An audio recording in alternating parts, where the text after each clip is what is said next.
Hello friends, तो आज हम करने वाले हैं महत्तम समापवर्तक। यानी आज हम पढ़ने वाले हैं महत्तम समापवर्तक। महत्तम समापवर्तक होता क्या है? इसको हम अंग्रेजी में बोलते हैं हाईएस्ट कॉमन फैक्टर यानी HCF। इसको और एक नाम से जानते हैं GCD यानी ग्रेटेस्ट कॉमन डिवाइजर।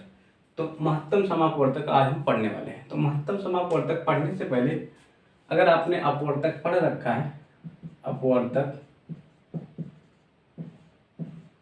तो अच्छी बात है। अपवर्तक पढ़ रखा है तो ये आपको इजीली समझ में आ जाएगा। नहीं पढ़ रखा है तो मैं यहाँ आपको बताने वाला हूँ अपवर्तक क्या होता है। तो चलिए शुरू करते हैं। यहाँ पे महत्तम समापवर्तक होता क्या है। तो महत्तम समापवर्तक, जैसे मान लीजिए आपके पास यहाँ पे चार संख्याएं या तीन संख्याएं दी रखी हुई। जैसे मान लीजिए 4 है, 8 है और 12। आपको बोल दिया जाए कि इन तीनों संख्याओं का महत्तम समापवर्तक ज्ञात कीजिए, तो कैसे ज्ञात करेंगे? इसी चीज को आज हम यहाँ पे सीखने वाले हैं। तो अपवर्तक क्या होता है? अपवर्तक ऐसी संख्या होती है, यानी किसी दी गई संख्या में ऐसी संख्या से भाग लगाएं कि वो पूर्णतः कट जाए। तो 4 में हम किस संख्या से भाग लगा दें कि पूर्णतः कट जाए? 4 में एक तो हम 1 से भाग लगा सकते हैं जिससे पूर्णतः कट सकते हैं, और किस संख्या से भाग लगा सकते हैं? 2 से लगा सकते हैं। 2 से लगाएंगे तो 4 कट जाएगा, तो 2 आ गया यहाँ पे। फिर हम 4 से भाग लगाएंगे तो पूर्णतः ये कट जाएंगे, तो ये 4 आ गया। इतना आपको समझ में आया? तो ये 4 के अपवर्तक हो गए। अब यहाँ पे 8 के अपवर्तक की बात कर लेते हैं। तो 8 का अपवर्तक, अगर 8 में हम 1 से भाग लगाएं तो 8 पूरा पूरा कट जाएगा, तो एक तो अपवर्तक 1 हो गया। अब अगर इसमें 8 में हम 2 से भाग लगाते हैं तो ये पूरा पूरा कट जाएगा, यानी 2 भी इसका अपवर्तक हो गया। अगर हम 3 से इसमें भाग लगाएंगे तो नहीं कटेगा, तो हम 4 पे जाते हैं, 4 से भाग लगाते हैं इस पे, तो ये 4 से पूरा पूरा कट जाएगा। तो इसका एक अपवर्तक और हो गया, क्या? 4 हो गया। अब 4 से भाग लगा दिए, अब ये किससे कटेगा? अब ये 8 से कटेगा, क्योंकि 5, 6, 7 से ये कटेगा नहीं। तो इसका अपवर्तक क्या क्या हो गया? 8 का अपवर्तक हो गया 1, 2, 4, 8। तो 8 के अपवर्तक क्या हो गया? 1, 2, 4, 8। अब इसी तरह से अगर हम 12 के अपवर्तक लिख लेते हैं तो 12 किस किस संख्याओं से कटेगी? एक तो 1 से कटेगी, फिर 2 से कटेगी, फिर 3 से कटेगी, 4 से कटेगी, हाँ 4 से भी कटेगी, 5 से नहीं कटेगी, 6 से कट जाएगी तो 6 से भी कट जाएगी, फिर 7 से नहीं कटेगी, 8 से नहीं कटेगी, 9 से नहीं कटेगी, 10 से भी नहीं कटेगा, ये डायरेक्ट 12 से कटेगा। तो 12 के अपवर्तक क्या क्या हो गए? 1 हो गया, 2 हो गया, 3 हो गया, 4 हो गया, 6 हो गया, 12 हो गया। इतना आपको समझ में आया कि 4 के अपवर्तक सबसे पहले हमने लिख लिए, 8 के अपवर्तक लिख लिए, 12 के अपवर्तक लिख लिए। अब यहाँ पे हमको देखना क्या है कि जो समान अपवर्तक, यहाँ पे आपकी जो ये नाम क्या बोल रहा है कि महत्तम, महत्तम समापवर्तक, महत्तम समापवर्तक। तो समापवर्तक को अगर हम तोड़े तो सम धन अपवर्तक, समधन अपवर्तक, और महत्तम का मतलब होता है बड़ा। महत्तम का मतलब क्या होता है? बड़ा। महत्तम का मतलब क्या होता है? बड़ा। और अब समान अपवर्तक मतलब क्या होता है? समापवर्तक, इसका मतलब होता है सम। अगर इसको तोड़े हम तो सम धन अपवर्तक। तो यहां से क्या मतलब निकल के आता है? सम मतलब हो गया समान। तो यहां से इसका मतलब जो निकल के आता है, महत्तम समापवर्तक का जो मतलब निकल के आता है वो क्या आता है कि सबसे बड़ा समान अपवर्तक। सबसे बड़ा समान अपवर्तक, सबसे बड़ा समान अपवर्तक ही हमारा क्या होगा? मासा होगा। मासा होगा, HCF होगा, GCD होगा। सबसे बड़ा समान अपवर्तक ही हमारा क्या होगा? मासा होगा। तो 4 के अपवर्तक हमने लिख लिए, 8 के अपवर्तक लिख लिए, 12 के अपवर्तक लिख लिए। अब इन सभी अपवर्तकों में हम देखेंगे कि सबसे बड़ा और समान अपवर्तक कौन है, वही हमारा क्या हो जाएगा? मासा होगा, HCF होगा। तो यहाँ पे 4 का अपवर्तक क्या क्या है? 1, 2, 4। 8 का अपवर्तक है 1, 2, 4, 8। 12 का अपवर्तक है 1, 2, 3, 4, 6, 12। तो इन सब में समान अपवर्तक कौन कौन सा है? समान अपवर्तक की बात कर लेते हैं तो यहाँ पे 1 है, फिर 2 है, फिर 4 है,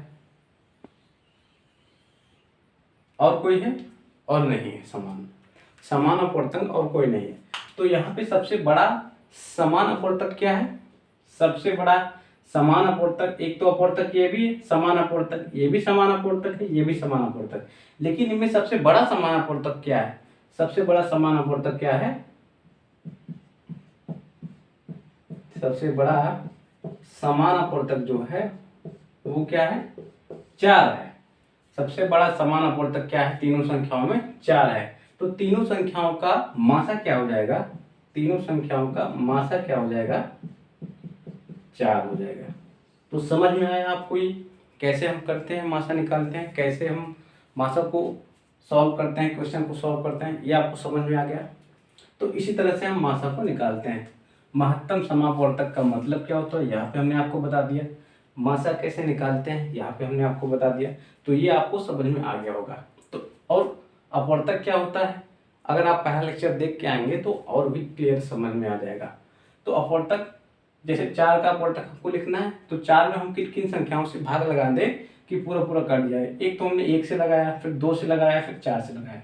इस तरह से अगर 8 में हम किस संख्याओं से भाग लगा दें, 1 से लगा दें, 2 से लगा दें, 4 से लगा दें, 8 से लगा दें, तो जिन संख्याओं से भाग लगाने पर पूर्णता कट जाती है 8, तो जो संख्याएं यहाँ पे जिन संख्याओं से भाग लगाते हैं तो कट जाती हैं, तो वो संख्याएं क्या होंगी? अपवर्तक हो जाएंगी इस संख्या की। इस तरह से 12 का अपवर्तक ये हो गया।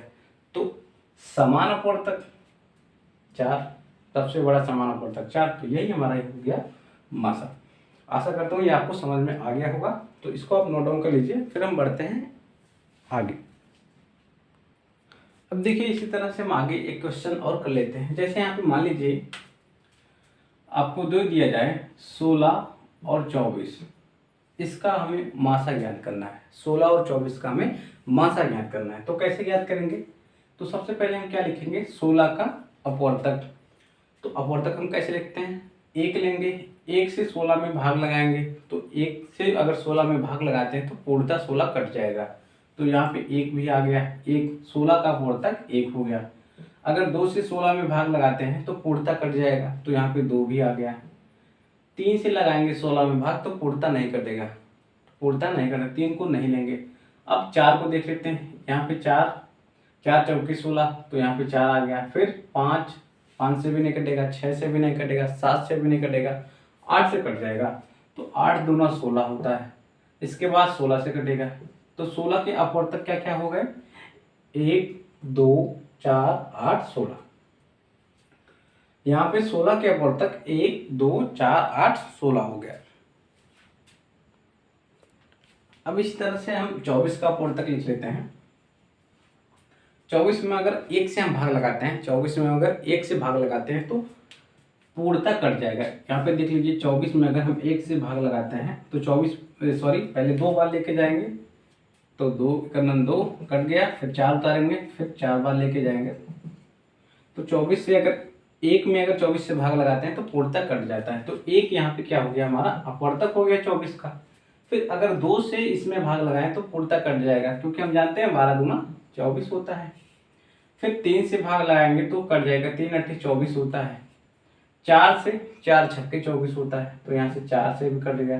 5 से 5 5 25, 5 चौके 20 तो नहीं कटेगा, 5 से नहीं कटेगा। फिर 6 से ट्राई करते हैं तो 6 से कट जाएगा, 6 चौके 24। फिर 7 से नहीं कटेगा, 8 से कट जाएगा, 8 3 24। इसके बाद 9 से भी नहीं कटेगा, 10 से भी नहीं कटेगा, 11 से भी नहीं कटेगा, 12 से कट जाएगा यहाँ पे। तो यहाँ पे 12 हो गया। अब देखिए यहाँ पे 24 का आधा कितना होता है? 12 होता है।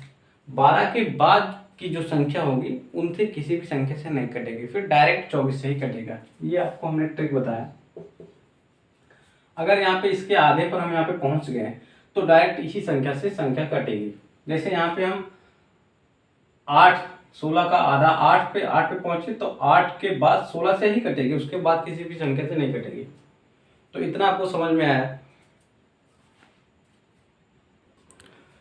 तो यहाँ पे हमको क्या देखना है? सबसे बड़ा समान अपवर्तक, सबसे बड़ा समान अपवर्तक। इसका मतलब क्या बताया था हमने आपको अभी? सबसे बड़ा समान अपवर्तक, सबसे बड़ा समान अपवर्तक।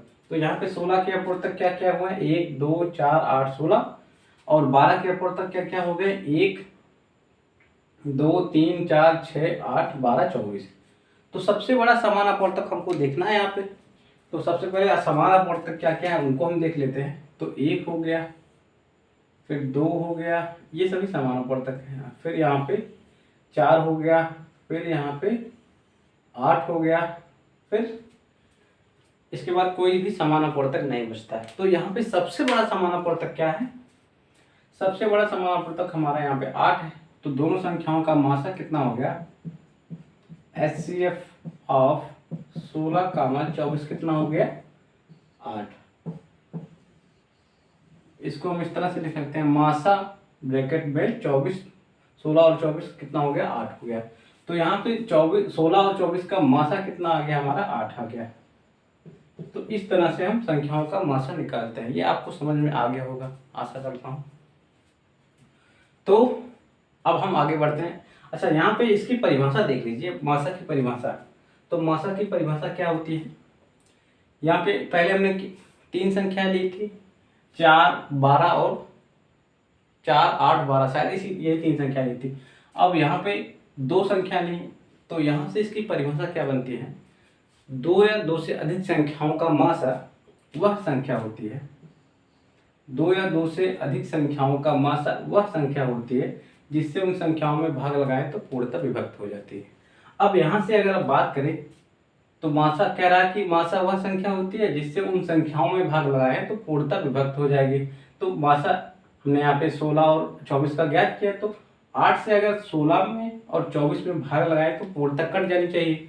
तो 8 दूना 16, 8 त्रिक 24, तो यहाँ पे पूर्णतः कट गई। तो मासा की परिभाषा भी सटीक बैठ गई। तो इसको आप नोट डाउन कर लीजिए, फिर हम मासा की परिभाषा आपको लिखवा देते हैं। तो यहाँ पे मासा की परिभाषा हम लिख लेते हैं कि 2 या 2 से अधिक संख्याओं का मासा वह संख्या है, 2 या 2 से अधिक 2 या 2 से अधिक संख्याओं का मासा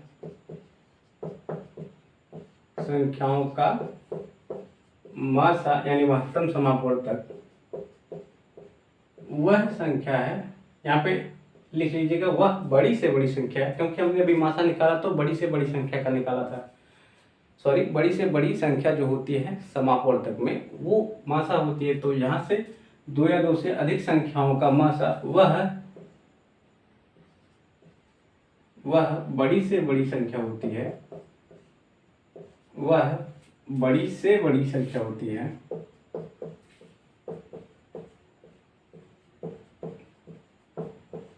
दो या 2 से अधिक संख्याओं का मासा वह बड़ी से बड़ी संख्या होती है जो दी गई संख्याओं को विभक्त कर दे, यानी विभाजित कर दे, यानी भाग लगाने पर पूर्णतः कट जाए। बड़ी से बड़ी संख्या होती है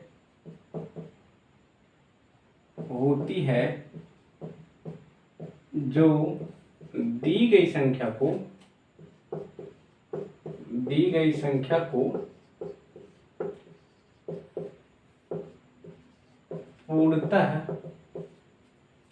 पूर्णतः विभाजित कर देती है या विभक्त कर दे।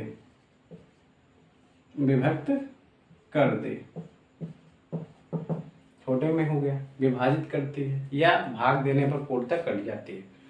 तो जैसे यहाँ पे अभी हमने आपको बताया 16 और 24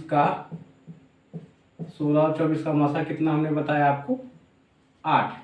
तो 8 हमारी वह बड़ी से बड़ी संख्या है जिससे अगर इसमें भाग लगा दें और इसमें भाग लगा दें, इससे बड़ी और कोई संख्या मिलेगी नहीं 16 और 24 के लिए, जिससे इससे बड़ी संख्या और कोई नहीं मिलेगी जिससे इसमें भाग लगा दे तो पूर्णतः कट जाए। आज से 8 से बड़ी और कोई संख्या आपको मिलेगी जो 16 में भाग लगा दे और 24 में भाग लगा दे कट जाए, तो नहीं मिलेगी। आप सोच लीजिए, आप किसी पूछ लीजिएगा, नहीं मिलेगी। 16 और 24 को विभाजित करने वाली सबसे बड़ी संख्या जो होगी वो 8 होगी, और इसी को हम क्या बोलते हैं, इन दोनों संख्याओं का मासा। तो ये चीज आपको समझ में आई कि मासा क्या होता है। तो ये हमने आपको बताया महत्तम समापवर्तक का मतलब इसके बाद मासा कैसे निकालते हैं।